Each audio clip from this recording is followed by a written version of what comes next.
In this video, we're going to take a look at how to change the grid size in Ableton Live. So here I'm in a MIDI clip, and I have these grid lines that you can see here. And if I right click in the MIDI grid, I can access this pop-up menu, and in this section, fixed grid, I can change the grid size. For instance, it's at 8th notes right now. I can set it to 16th notes, and it gives me twice as many grid lines. Each one of these grid blocks now is a 16th note long.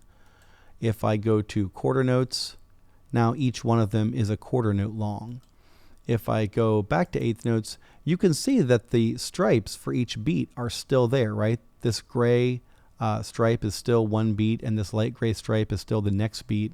It's just the divisions of that beat are different because of the different grid size settings. What I like to do actually is to use the adaptive grid, and I'll choose narrow for this. The adaptive grid will give you additional grid lines depending on your zoom level. So you can see that as I zoom in, it's giving me more and more grid lines, and as I zoom out, those grid lines go away. And if I choose a different adaptive grid setting like wide, it makes that adjustment.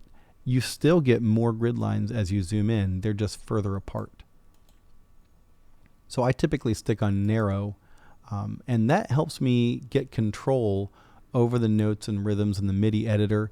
The grid will help you snap edits and snap note movements to those grid lines.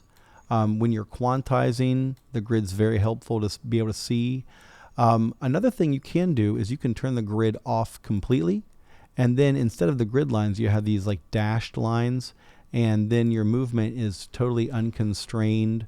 It's not locked. Your edits aren't locked.